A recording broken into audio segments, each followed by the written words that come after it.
Hello and welcome to the course Design Bore Fields with Confidence. This is the first chapter of the second part where we will be talking about the star of the show, temperature profiles. Because there is no way around it when we're designing bore fields, we have to look at these temperature profiles because they tell us how the peak powers behave on our system, what the mid-seasons do, how the efficiency is, and what the critical design points are. So in order to move further in this course and to design your own system later on in this part, we really need to understand how they work, what we can learn from them.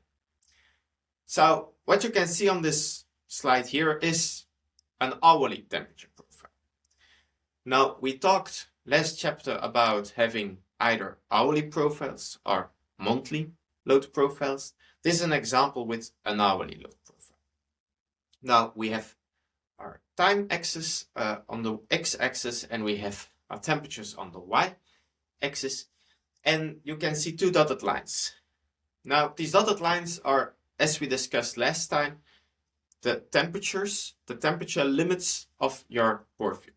Now when you're designing your system, you typically want to stay within those limits. So strictly speaking, the example here is not that accurately designed. And we cross the maximum limit quite significantly, so it's not according to our design criteria, but for the purpose of just looking at this profile, it's not that important. Now, at this scale, we can already see two big trends. On the one hand, we have the seasonal variation, and the profile is a little bit sinusoidal, where we see that in summer, when we inject heat into the ground, the bore field heats up. And in winter, when we extract heat out of the ground, because we want to heat our building, the temperatures drop. And this creates the seasonal variation. Now, perhaps you recall that in the first part, we also told you that bore fields are a way to have seasonal thermal energy storage. And that's exactly this profile. We store heat in summer, the temperature of the ground heats up, and in winter it cools down. So we use at least part of the energy we stored in the other seasons. So that's the seasonal variation. Now a second trend that is highly visible in this case is a downward slope. Year after year, our temperatures drop. They become lower. And this trend, of course, lowers a little bit and it smoothens out, but this is caused by what's called the imbalance, the fact that we extract more energy from the ground than we inject into it.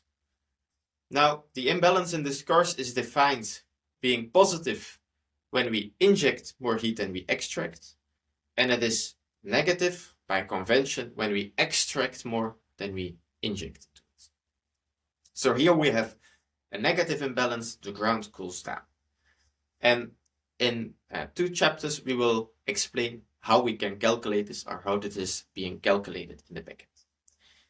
Now, you see in the legend here, there are two different temperatures, but at this scale, we cannot see them. So let us zoom in the first summer period between July and August, where you can clearly see the two lines. So here, the borehole wall temperature, it's basically the start of everything. It's the temperature of our ground directly touching our borehole heat exchanger. So that's where everything starts. And you see the variation here, where it heats up, it cools down, and so forth. Next to that, we see our fluid temperatures, which have way higher peaks or spikes. And this is basically the temperature we mostly care about. It's where we want to design our system for. It's what goes into our heat pump, what goes into our passive cooling, and so forth. And in this period, July, August, we're heating the ground up, we're cooling our building, so we're injecting energy into the ground. And that's why our fluid temperatures in this case are higher than the ground temperatures. And that's because, well, we want to inject our heat into the ground. And that's why we need our fluid temperature higher than the ground temperature. It's like, for example, you're watching this course and you have a hot cup of coffee next to you. If you wait until the end of the video before drinking it, it will have cooled down. because it's in a colder environment, so the coffee cools down. The same here. We have a hot fluid in the ground and it dissipates heat into the ground, so it injects heat into it.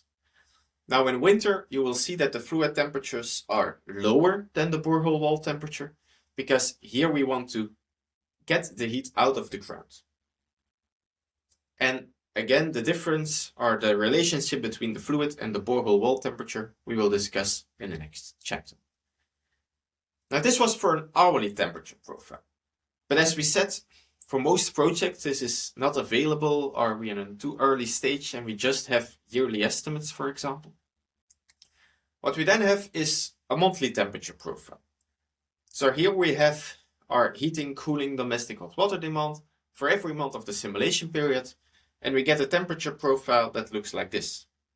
Now the x and the y-axis are the same, we still have our limits, we still have our borehole wall temperature, but now instead of having one fluid temperature, we have three of them. We have a red line for the peak heating, a blue for the peak cooling, and then an average baseload temperature. Now let us zoom in the 5 first years to talk about these fluid temperatures a little bit more. Because when we're talking about, or when we talked about hourly temperature profiles, we said, well, at every hour, we know exactly what goes in and out of the bore field. When we have a monthly profile, we do not know that, because imagine we are in the mid-season, we're in spring, it's May, and in the beginning of May, it can, in some climate regions, be cold, so we need some heating. We have a peak heating demand in this month, but at the end of May, we can also have already quite warm days, so we also need some peak cooling there. So in the same months, we can both have a peak heating and a peak cooling, and both have, of course, different fluid temperatures. And these are the red and the blue line respectively. So in every month, we have a red temperature and a blue temperature, depending on what the respective peak heating and peak cooling power is in that month. And of course, in winter, you can see here in winter, the blue lines fall on top of the borehole wall temperature, which is why you don't see it. And we just have this peak heating temperature. And in summer, you have our peak cooling temperature. And as said, the peak heating is colder than our borehole wall temperature because we're extracting heat from it. And the more energy we want to extract from it, the lower this temperature needs to be. And in cooling, it's the other way around.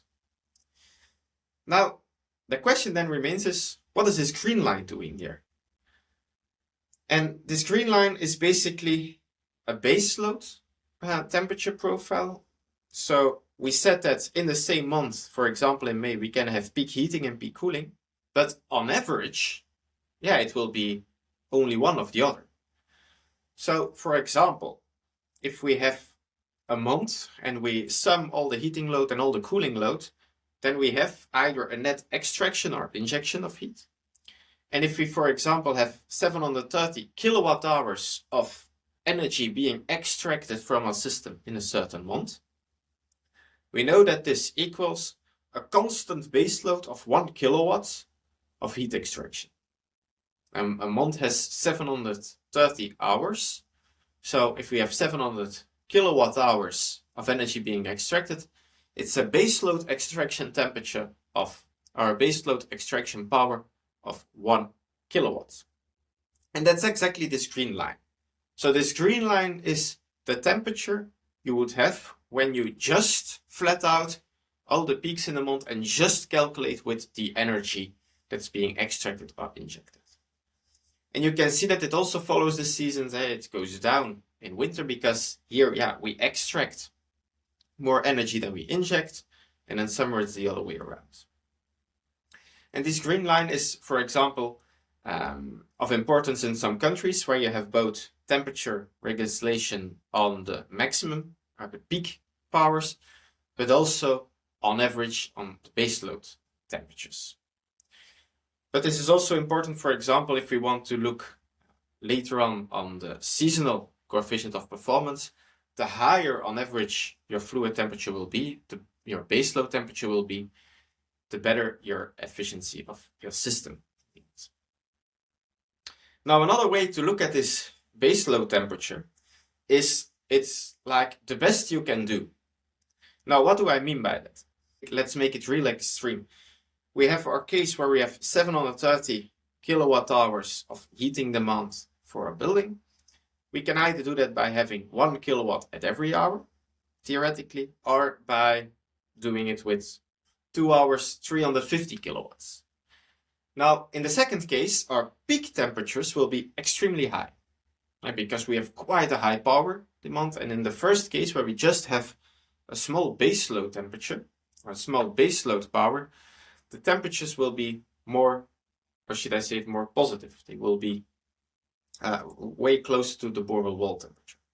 So these profiles show us that the green line is basically the best you can do. If you just smooth out all your peak powers, you will be at the green temperature. Now, of course, you cannot do that in reality. You always have some peak heating demand, but the more buffers, vessels you place, the more you smooth out your demand profile, the closer you can get to this green line. So if it was not 100% clear, it will be in the next chapters when we talk a little bit about how these profiles came to be. Now, before we jump into the physics, let us talk a little bit more about these profiles and what we can learn from them without starting to simulate actually something. So this is a profile I believe I showed you also in the first part. We have this negative imbalance. We cool down our ground year after year, but we need to design it for the maximum temperature in the first year of operation.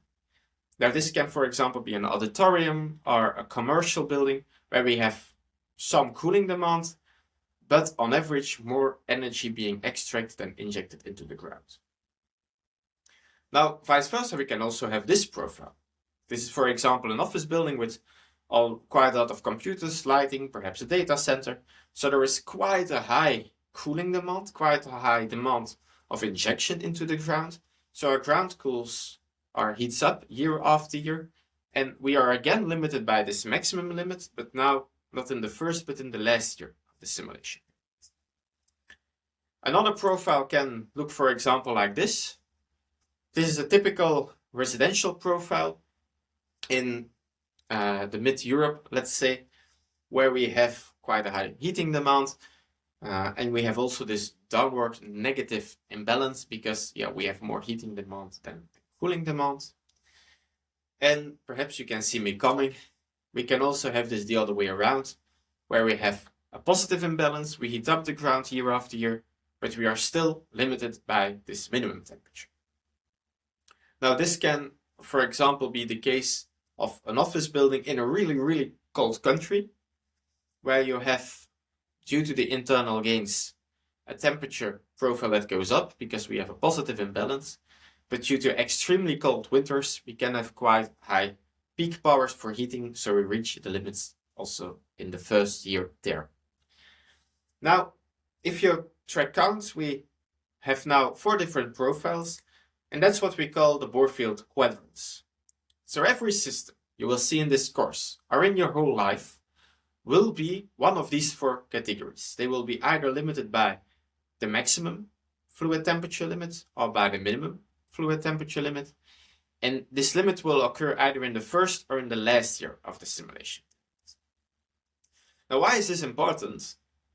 Because it can help you understand some basic insights of your system without doing quite a lot of simulations. Now, let us take a look at some of these a priori insights before we start simulating. Now, one question you can answer just by looking at these quadrants is, when is imbalance and regeneration relevant for investments? Now, perhaps you recall last time we already talked about the imbalance, the fact that the ground cools down or heats up year after year, and that regeneration, so for example installing dry coolers, solar thermal absorbers to inject heat or cold into the ground to balance the long-term effect, they typically say, well, there is an imbalance, we need certain regeneration for that. But is that always the case? Because if we go back, we all see imbalances in all profiles, but it's only in quadrant 2 and 4 that our bore field is actually limited by this imbalance. Because here, for example, in quadrant 2, the ground heats up year after year. So if we balance the bore fields and we stop this upward going trend, we can lower the temperature, and yeah, we basically can do with fewer boreholes.